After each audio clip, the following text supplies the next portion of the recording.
Oh, that's marvelous, right? Oh, yeah. Oh, there we are. Wonderful. Well, ladies and gentlemen, thank you one and all for joining me once again around the fireside. And I've been away for a short while, in fact, just over the weekend. I was away to the island of Jersey, where I was treated very well by their housekeeper, Mrs. Betts. And yes, I enjoyed a traditional, heartwarming Victorian Christmas over there. I should say that the Victorians have a lot to answer for our traditions of the Christmas season. For one thing, making very popular the Christmas tree. It wasn't, in fact, a lot of people think it was. It wasn't, in fact, Prince Albert who brought across the notion of having a Christmas tree in your home. It was Queen Charlotte, married to King George III, but Albert and Victoria made it popular. And of course, in our day and age, you have to have actual candles lit around the Christmas tree, actual candles burning brightly in amongst the branches. So you need a footman to stand there and watch it very, very closely and very, very carefully, because the sap inside the tree is quite flammable, and you might accidentally immolate the entire household, leading to a very different kind of festive cheer. One of the hazards of the season that perhaps many are not used to these days. But my friends, I am very, very lucky tonight that I am to be joined, in fact, by Miss Cassandra Worthy. She has endeavored to join me to tell a tale or two. So we might share out the joys of telling tales tonight between us, ladies and gentlemen. So let me see whether or not she is present and correct. Miss Cassandra Worthy, are you there to join us? I most certainly am. Ah, wonderful. I'm overjoyed that you could be here tonight. Marvelous. So I'm here to join you for a tale told at Christmas, on Christmas Day itself. Would that suffice, do you think? Excellent. That sounds perfect. I will sit back and enjoy. Now, your listeners may not be surprised to hear that yourself, Mr. Wood, and myself oftentimes fall to discussing the invisible world that occasionally cuts across our material plane. And in particular, it is the communications with this invisible world. And I have to say, with these communications, how they format themselves to send the messages. These messages are oftentimes the crux of the stories that you share here in this wonderful storytelling time that we have. Now, these messages can sometimes be misunderstood, difficult to decipher, and confused, muddled, inaccurate. And my story is one such tale. For my story begins on a farm set in the marshland, along distant from anywhere else. And to get to the farmland, there is a long and winding road, in account of there being a drainage dike. Now, if visitors were to approach on foot, the route is much shorter. There is a bridge, you see, across the dike, although in the winter this bridge is covered in water. Now, the farm takes the name from the family who has owned it some 200 years. A great many acres to begin with. These acres have now dwindled in number. And the last proprietor of this dwindling line had no son, left to his two daughters, one of which a great masculine grip on efficient management. But these two ladies are middle-aged and unmarried. And so sadly, with their death, the Woolard farm will no doubt fall into the hands of strangers. They only have one paternal relative that they know of, that being Uncle Alfred, a town-bred gentleman who, should he outlive his nieces, would no doubt sell the Marshland farm at a drop of a pin. 20 years younger than their father, this man was only just their senior. Grotesque, robust fellow, often trying to persuade his nieces to make the sale themselves for their house and its large parlours and airy rooms, its oak-panelled walls and staircases. Its very pleasant walled garden was much sought after and could raise a great penny on today's market. In fact, he had had a number of inquiries about such a house at his house agent's office. He had offered them a fine amount of money for the house, and indeed a fine percentage, no doubt, of this exchange. But he needed the business, to be honest, for times were bad and money was scarce for him. The attachment, the fondness, the love of their homeland, this farm, meant that any request fell on cold ears. As for the loneliness, for it was sight very far into the marshland, our ladies were, well, self-sufficient. They had no need for friends or chattering neighbours. They were content to go about their day's work and then look forward to the next day. In fact, of late, the farm had done very well, yes, enabling Ellen, the eldest sister, to amass a fat stack of notes on account of selling her chickens and her pigs. Yes, and so now, this evening, on Christmas Day, there was a wallet hidden in the secret cupboard in the panelling of the parlour. This wallet, with its money, it was to be used the next week, you see, to buy things, and that is why Ellen had decided not to leave the notes in the county bank. This having ready money when you go to the market, being able to lay it down then and there, was a good bargaining tool.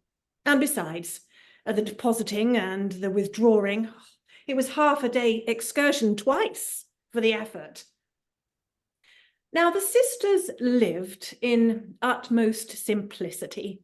They had no servants save for a girl who had been given 2 days' holiday, being Christmas, to go and visit her family.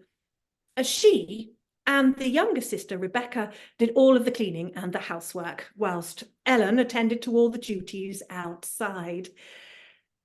In general, they dined in the large lattice-paned kitchen, but in honour of the season, Rebecca had prepared the parlour, and so, with all tasks done, with supper eaten, curtains drawn, and doors locked, it was in the parlour they sat, surrounded by the Christmas tokens of evergreen and holly.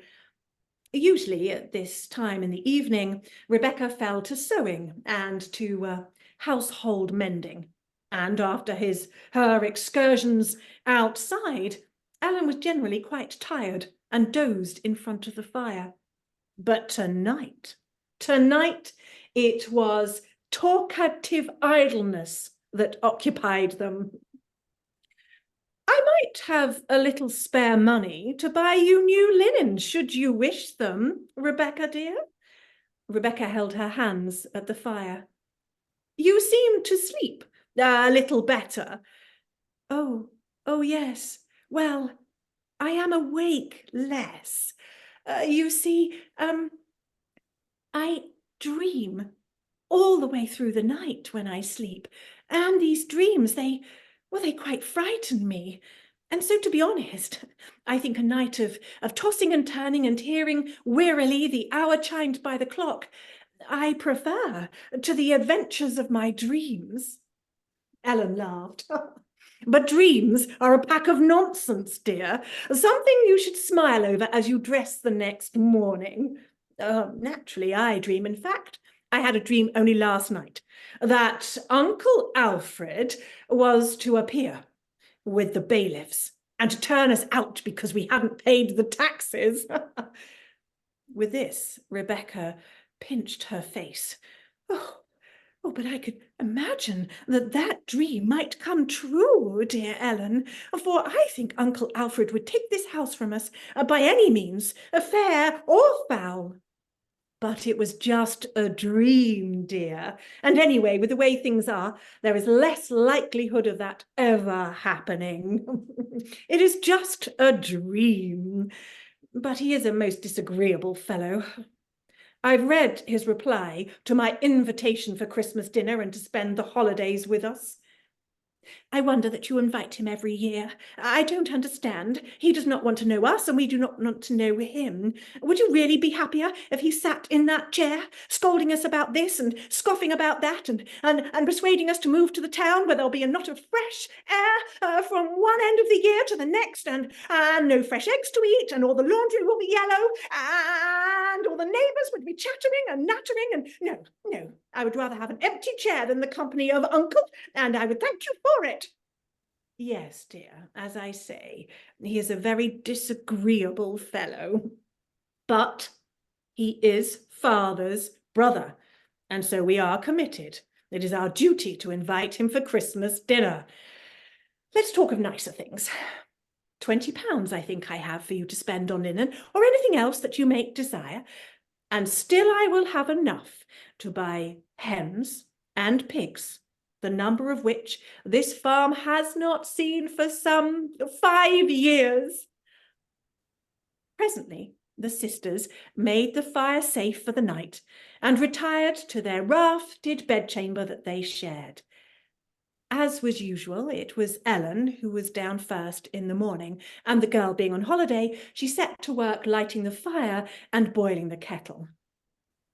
She looked troubled, worried, and occasionally glanced at the dark corners of the room and the lattice panes of the window. Truth be told, that while she had been quite scathing on the topic of dreams the night before, a vision, hideously and accurately real, had driven her from her sleep. And now that she was up and she was dressed and she was at some duties, she could not quite shake the clutch of the horrific dream. She had dreamt that on Boxing Day night, her sister and her were sat in the parlour when there was a rapping at the door. She had risen and opened the door, and there on the threshold stood a soldier, asking for lodgings for the night, as there was a hurricane of snow and he had lost his way. Well, before she could say anything, he had come in, pushed past her, and striding off towards the parlour. She followed him, and already he had raised his rifle and was attacking the panelling, getting into the secret cupboard.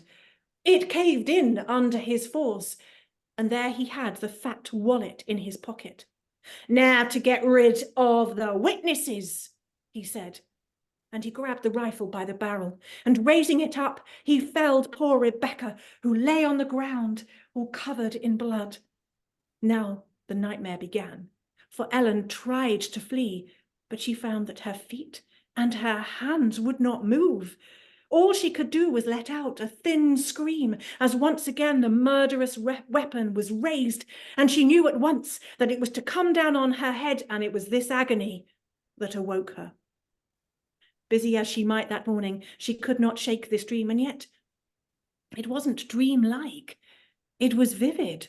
It was acute, just like the fire she had lit, or the bitter wind that was rattling the panes. She was distracted from her thoughts by the footfall on the stairs. Her sister Rebecca had come down to make breakfast. Rebecca went about her work silently, laying the table and slicing the rashers. She had her head bent over her duties, and so it wasn't until they sat down that Ellen first saw her face. "Goodness, sister, what is the matter?" she said, putting down her knife and fork at once.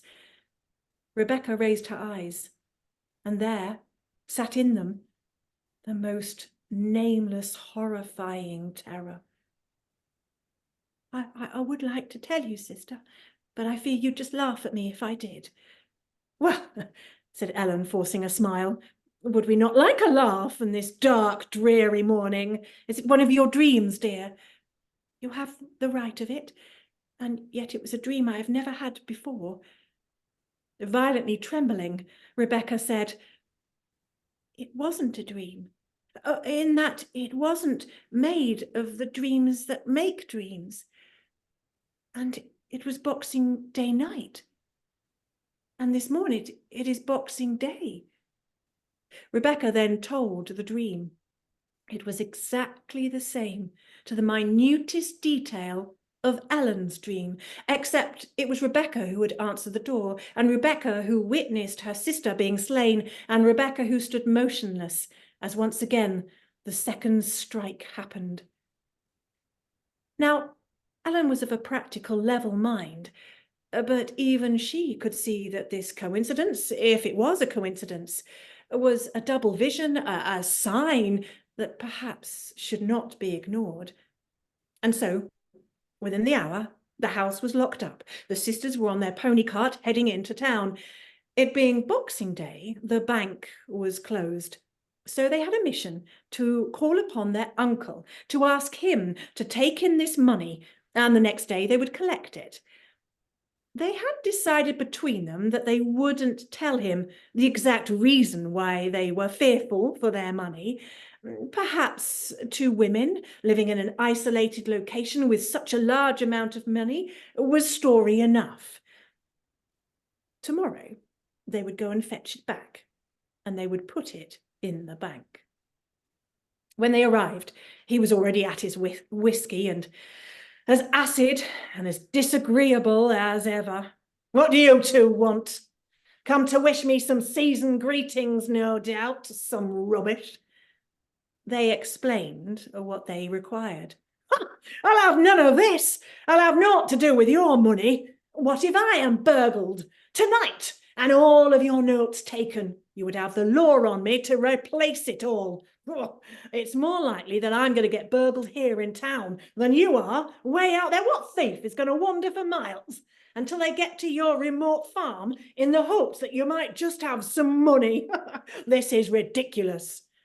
And with that, he stood up, tapped out his pipe, refilled it and lit it, muttering to himself, burglary at Woolard Farm. You never heard such crazy talk. No, that's not going to happen. It's more likely that I am going to give you my wealth to look after. It would be a daft thief that would wander out towards your home, and the off chance that you might have the money, oh, no one knows you have it. You won't have told anyone, I'm sure. Could you not just be kind this once, uncle, and hold it for us? I might, mightn't I? He said, but then I mightn't. And to be told, I won't have any part of it. You keep it safe. You have loads of safe places to hide it. Where do you keep it? Well, in the secret cupboard behind the panelling. I know it. My brother, your father, used to keep all his brass there. Yeah, that's a safe place. Put it back in there. I'll have nothing to do with your money, even if you paid me 10% of it for my troubles. Go on, get out, the pair of you, and you can keep your Christmas invitation.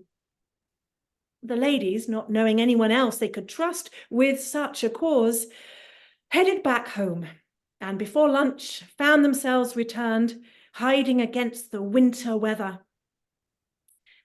The money, as it was decided that this hiding place was the best, once again was secured into the cupboard, the hidden cupboard behind the panelling in the parlour.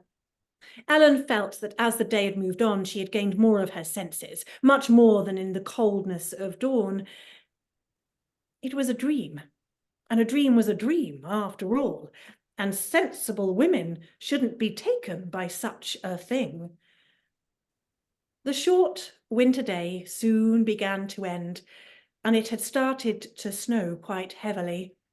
Heavy flakes fell, and the animals were fed and then securely locked up for the night.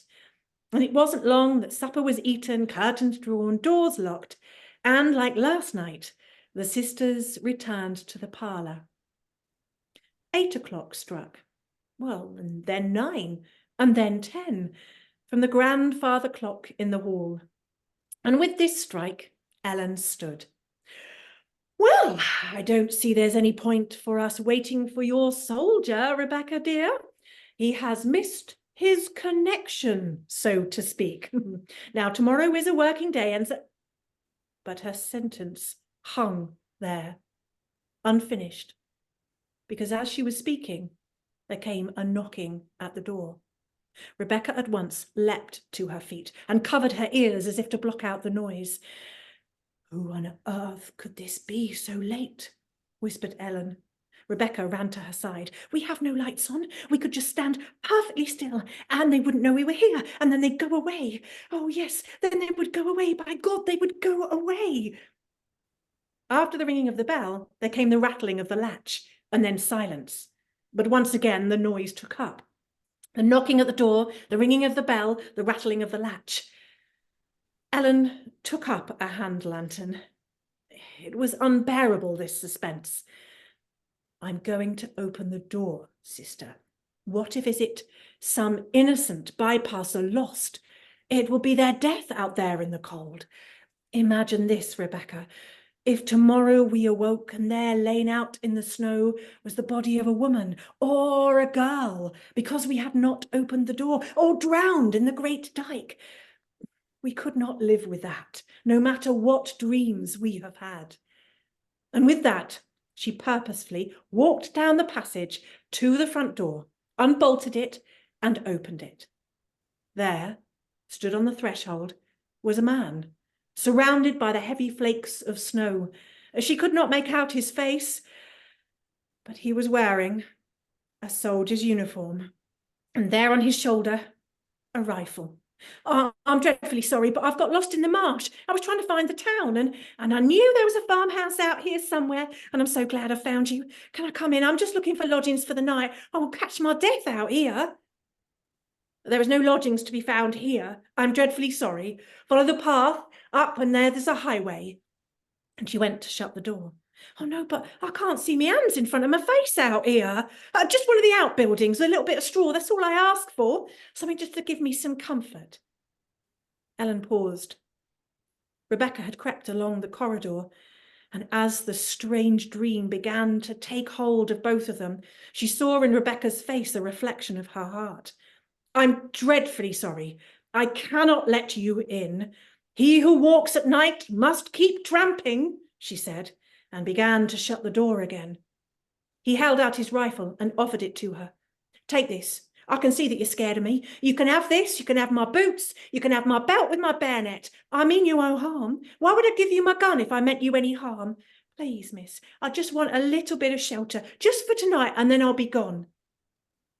Oh, what could Ellen do? Dream or no dream, this poor boy was frozen. So with a deep breath, she took the rifle and let him in. Go into the kitchen and take off your boots, she commanded. She then whispered to Rebecca, what could I do? I can't let this man freeze out there. Yes, I understand. Our dreams, our same dreams are strange, but if it's God's will that this man club us to death, then it's God's will. It is not God's will that we let him freeze out there to death. I will feed him. He looks half-starved. And then we will lock him in the kitchen. You run to the parlour, fetch all of the money and stuff it under your mattress.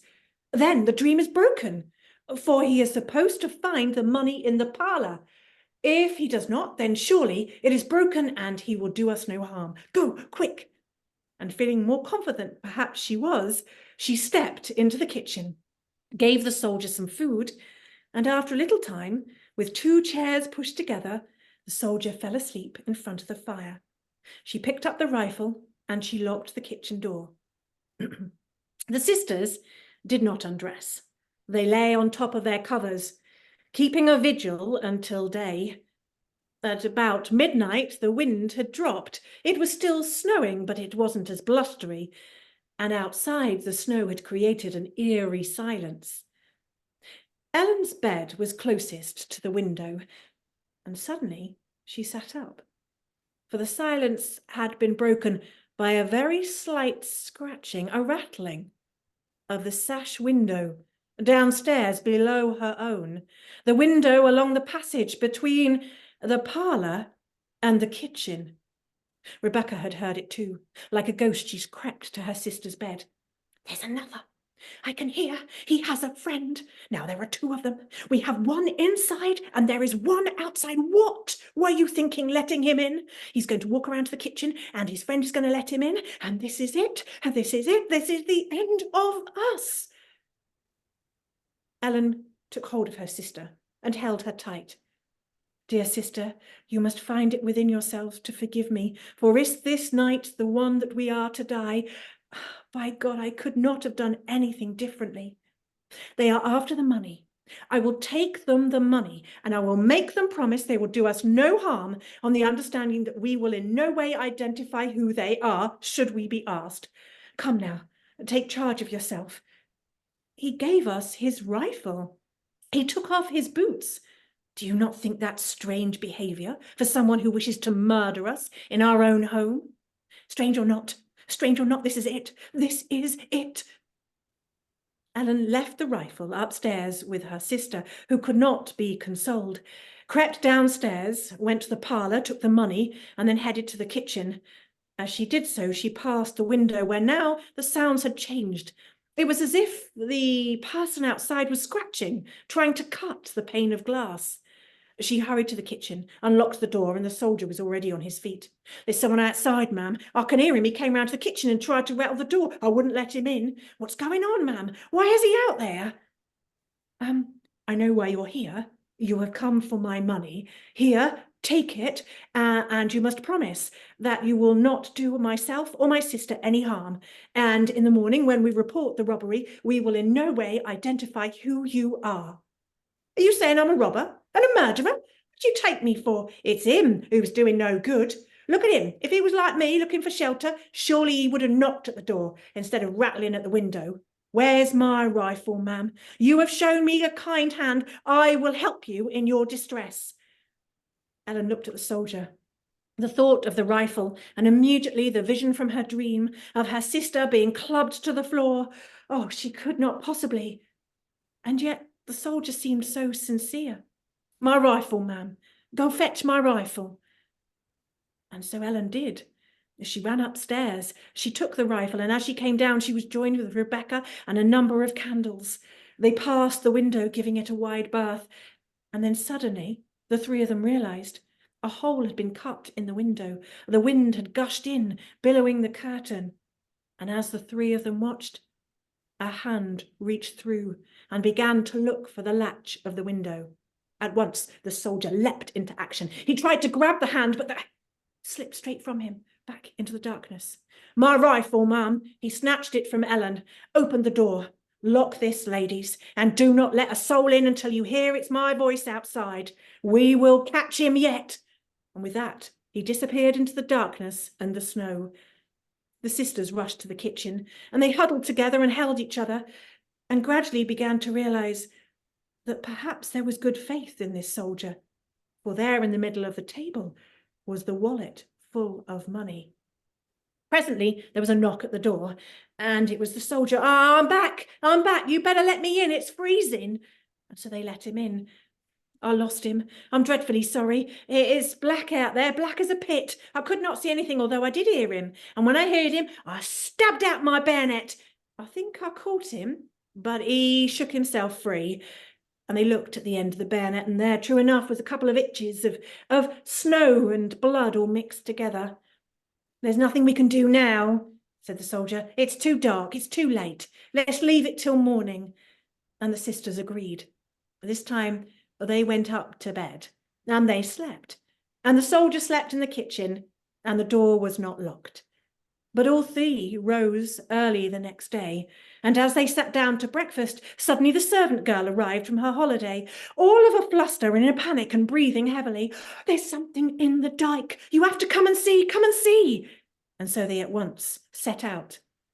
And there, stuck in the reeds and the rushes, clearly was a body.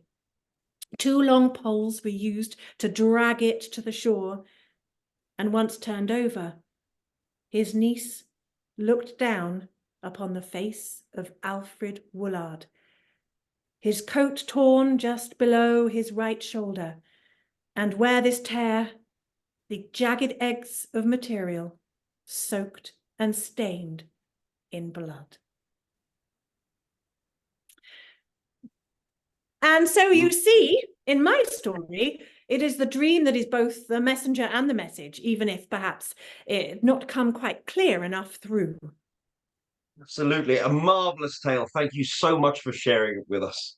You're welcome, you're welcome. And do you have one set on Christmas Day or perhaps Boxing Day night? Not Boxing Day night, no, but you said the ideas, the dreams were muddled together, sort of bungled together. That puts me in mind of a tale, in fact, of my own. Yes, bungled, bundled, yes. Very well. Let us try this one. So, it wanted a few nights until Christmas, and in the tiny village of Torchester, preparations for the festive season were firmly underway. Now, amongst the narrow streets, they were largely deserted now. It was just the lamplighter making his solitary exertions and blowing out his nap for the lamp. A lot of the shops were closing one by one, but in the coffee room of the Boar's Head, there are a group of solitary travellers, all of them bound together by staying in this place for the night, who are all gathered together by the fireside. Now, amongst those solitary gentlemen of the road, the conversation turned from trade, boring, towards politics, even more boring, towards religion, slightly better, and then at last towards the supernatural. Now, a number of ghost stories were told, and 3 ghost stories that had never been known to fail whatsoever fell completely flat. Perhaps it was that there was still too much noise outside in the street. Perhaps it was that the room was too brightly lit, for the gas lamps were still on. But the fourth tale, the fourth was told by an old hand with a good deal more assurance, and it was quite successful in chilling the blood. Perhaps it was because the streets outside were quieter now, and perhaps it was because the gas lights had been put out and it was just the flickering glow of the fire casting its weird shadows about the room. And in the darkness of that room, George, the waiter of the establishment, had been quite forgotten, sitting in the corner as he was, and he caused a most disagreeable sensation by suddenly standing up in the darkness and gliding past the other gentleman towards the door, giving Mr. Hurst the fright of his life. Oh, yes, right. Thank you. Yes, marvellous, George. It was a good story, good tale, yes, but it's an old idea, though, isn't it, that spirits seek out human company. A friend of mine once told me, in fact, that he had shared a train journey with a ghost once on the Great Western Line. He had sat there opposite this fellow who he had no idea was a ghost until the ticket inspector arrived. And of course, the chap looked into his pockets, but he didn't have a ticket because he was a ghost. And so he kept up the pretense for a while, and then in the end, in terrible embarrassment, he vanished off through the ventilator. "Oh, do give it a rest, Hurst," said Mr. Leake from the other side of the chamber. "You're always playing the fool. It was a good story. Let's leave it at that." "Yes," said an old man who had been paying particular attention. "It's not really a subject for jesting, you know." "Oh, no, I don't think it is," said Mr. Summers, who was one of the companions of Mr. Hurst. "I I think that ghosts provide a very interesting linking point between we in the living world and the hereafter. Oh, very interesting linking point, said the old man. Well, do you know what? There's a ghost story connected with this place here, connected between us and the hereafter. Ghost that populates this very house that we're sitting in. Rot, said Mr. Leake. I've never heard of a story like that, and I've been staying here for ages now. Oh, well, it does date back a long, long time. Have you heard of it, George? Oh, what, me? No, well, what ghost is this then? Jerry Bundler I'm talking about. You heard of Jerry Bundler, George? Oh, well, only bits and bobs. There was a chap who worked in the kitchens here who was quite caught up with it, and, well, they had to sack him in the end. Probably for the best, George. Well, Jerry Bundler is the ghost that haunts this residence.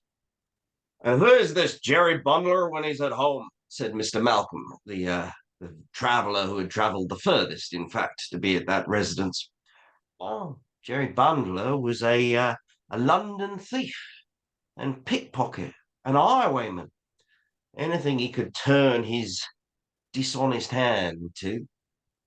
And in fact, he was run aground in this here travelling in.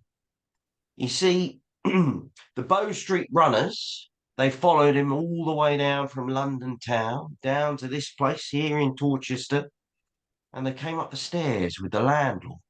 Tried knocking on the door, but Jerry wouldn't open.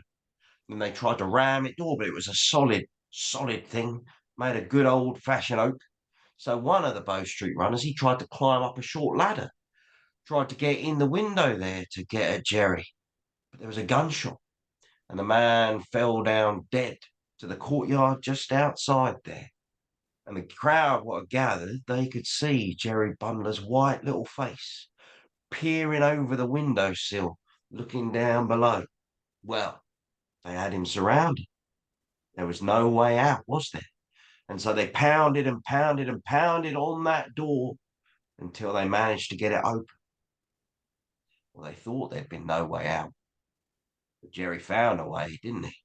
Because the first thing they saw when they came through that door was Jerry hanging there from his bedposts, hanging by his own handkerchief, hanging and dangling right there, stone dead.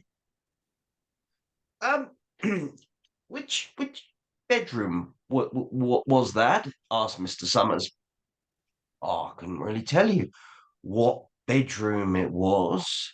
But as the story goes, Jerry Bundler haunts here now, and when my father, who was an honest church-going man, when he stayed here, he said when he lay flat on his bed at night and looked up at the curtains and the like of the bed above him, he saw Jerry descend down towards him with his long, thin fingers stretched out towards his neck, stretched out to strangle him there in the darkness.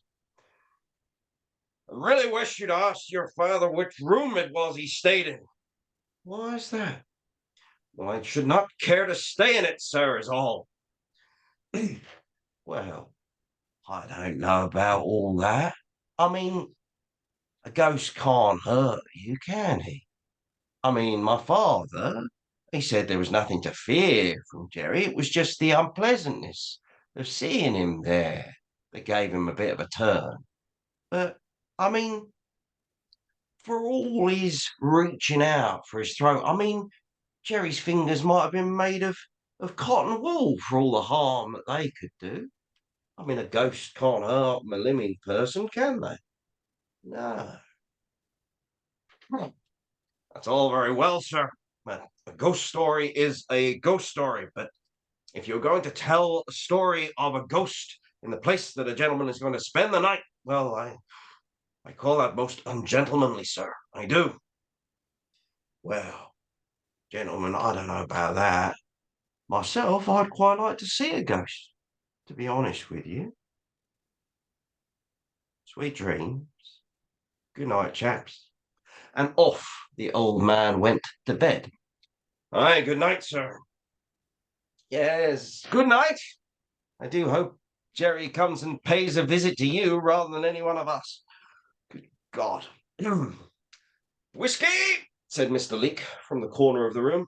I want keeping up when the conversation turns like this. Right you are, sir. Shall I turn the gas lights on as well? No, no, said Mr. Malcolm. The fire is nice and warm right now. Has anyone got another tale they wish to tell us? I don't know if we need another story, do we? I mean, we we might start seeing ghosts in a moment. Um, well, I say bar humbug to that old man, said Mr. Hurst. I've got a joke for you all chaps. If he's so keen on seeing a ghost, why don't we let him? What do you mean, sir? Well, I happen to be playing in the Rivals at the theatre just down the end of the lane, and I've got my costume with me. I've got knee breeches and buckles and old-fashioned shirts and cravats and all that sort of thing. Well, it's a rare chance, don't you think? I mean, that poor old fellow might be able to see the self-same apparition that his father saw. I mean, I could come down and give all of you chaps a dress rehearsal of Jerry Bundler or the Nocturnal Strangler Extraordinaire. What do you think? You won't frighten us, said Mr. Leake from the corner. Oh, I don't know about all of that. It's just a question of acting, really, isn't it? I'm pretty good, aren't I, Summers? Oh, yeah, yes, he is pretty good. Well, for an amateur. What? Well, I am willing to bet that I will scare all of you stiff. Ah, said Mr. Leake. I bet you a level sov you won't scare me a jot. Very well. A bet it will be. A sovereign to scare you, and then I'll go off and scare the old chap as well. You won't scare us, said Mr. Malcolm. We're prepared for you. You might want to leave the old man alone. I mean, that's dangerous play. I mean, his heart could fail him or something like that. Let's leave him alone. Well, I'll try you lot first, and no gas, mind. None of the lights on. Just leave it by the firelight. Give me a chance. And off Mr. Hurst went. He ran off upstairs to prepare himself in his room with his costume and the like, leaving the others drinking. A few of the gentlemen went off to bed.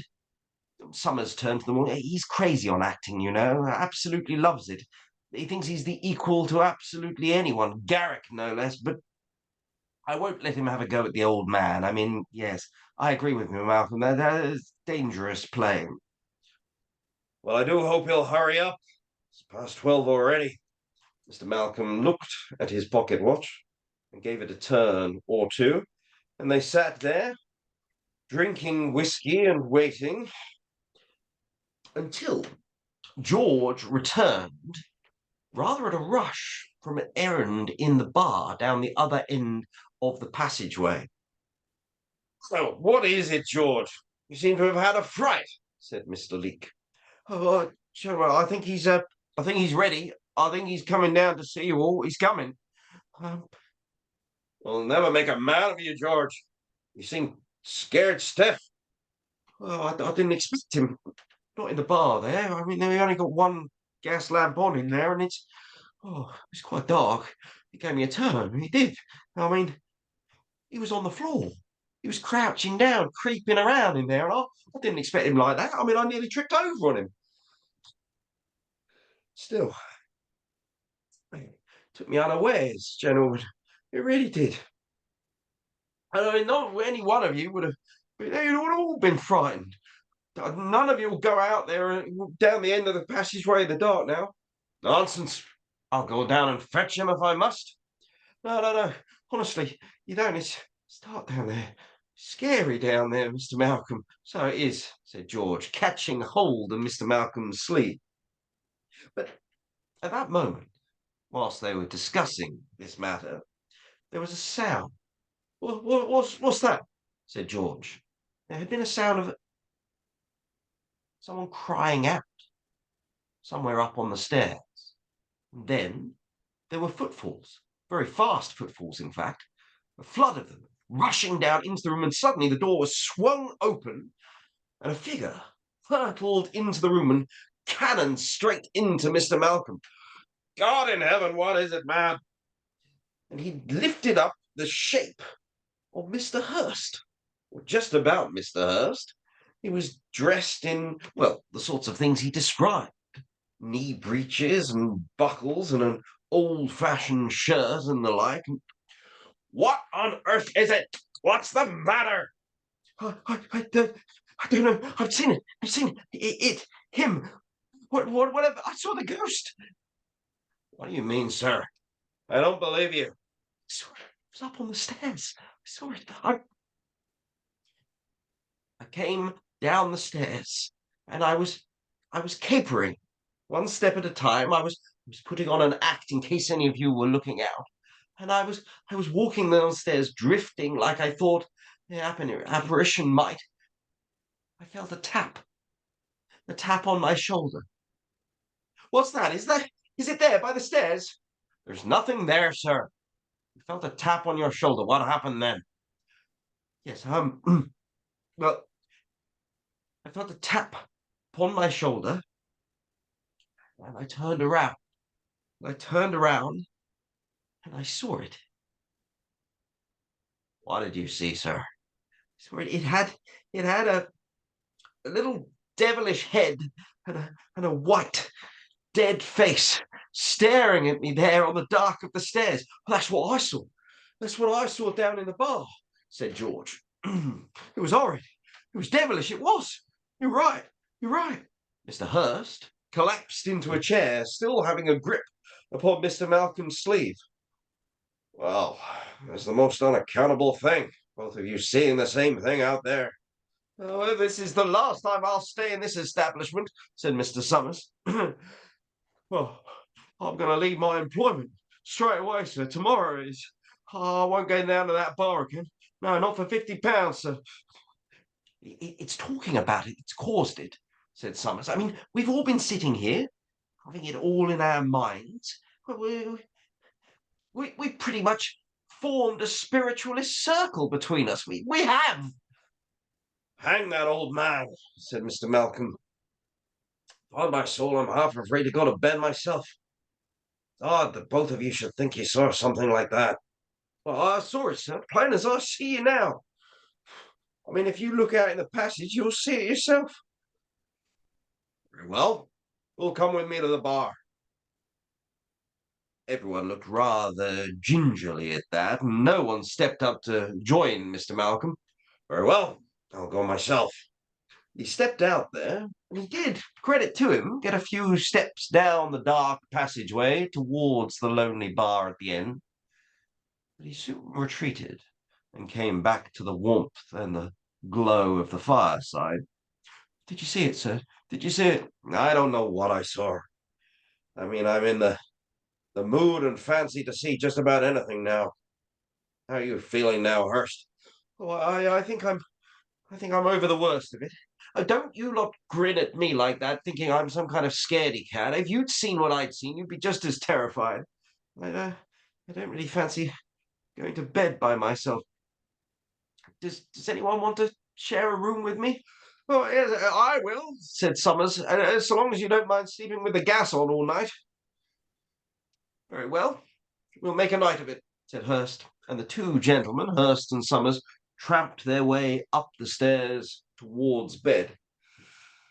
Well, I suppose the bet's off, said Leek, but for my mind, I've got the better of it.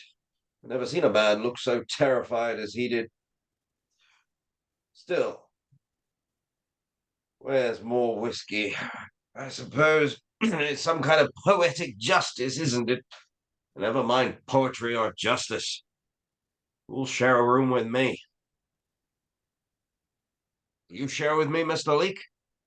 Oh, no, I won't share with you. I don't believe in ghosts. If I see anything, I will shoot it. Well, that's not going to stop a spirit there, Mr. Leek. Well, in that case, I shall reload and shoot it again.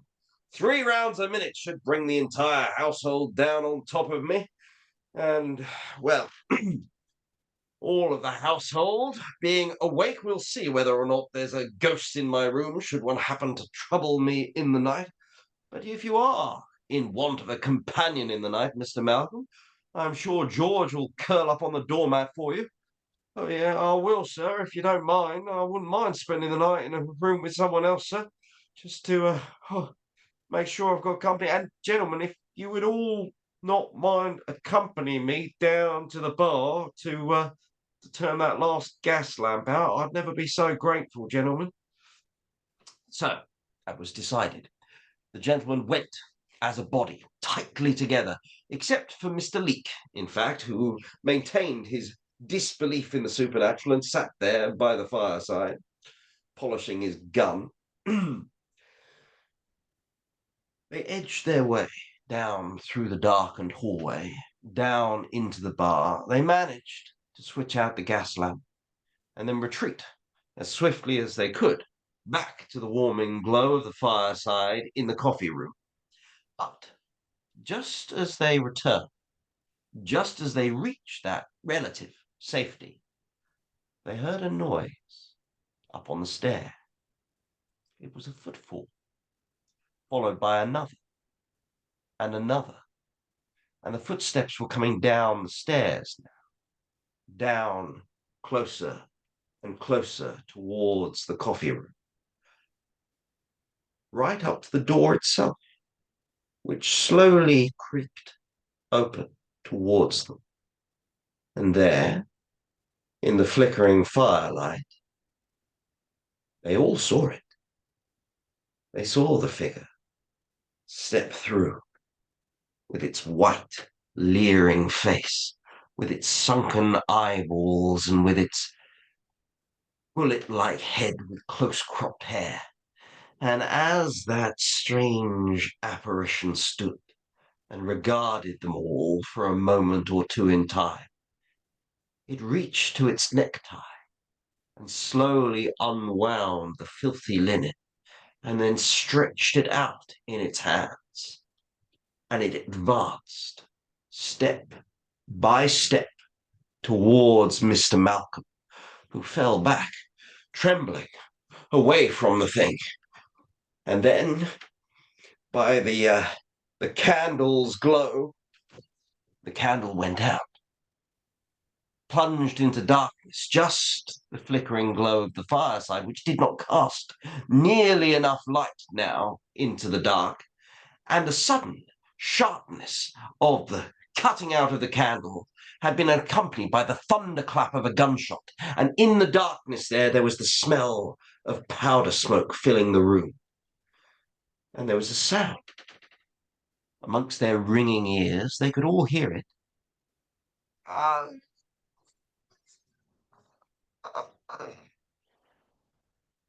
And then the sound was no more. Matches. I need matches. George, have we got matches here?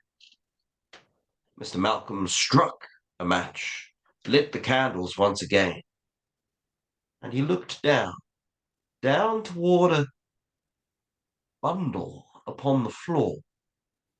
He prodded it with his foot. It was soft, and he leant down and turned it over, and then got back to his feet, and he dipped a handkerchief in a jug of water, returned to the thing on the floor, and he wiped away the grease paint and stood back up. Mr. Leek, whose pistol had fallen from his fingers, clutched his hands to his face to avoid seeing the sight that all of the others crowded forward to see, spellbound, looking at the dead body of Mr. Hurst. The door opened once again, and Mr. Summers emerged. "Oh, no. Oh, good God, you didn't. You didn't. I told him not to. Told him not to. Oh, God, Hurst." And Mr. Summers, quite overcome and sickly, collapsed into a dead faint into the arms of Mr. Malcolm.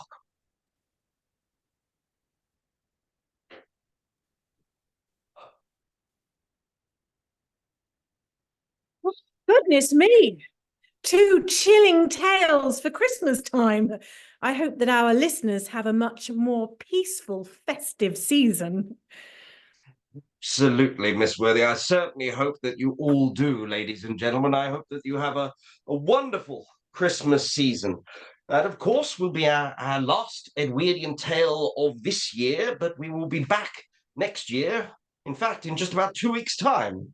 And I shall be back with some tales from a sad omission thus far in the annals of Edwardian tales. We will have some stories from Lord Dunsany himself, and there are very few quite as weird as him. So we shall hear about fallen gods and strange apparitions. And ladies and gentlemen, please do join me in those 2 weeks' time by the fireside to hear a tale or two. But it is just for me to thank Miss Worthy for joining me. Thank you so much for being here tonight. And ladies and gentlemen, to thank all of you for joining us. Do have a wonderful Christmas. Good night. God bless.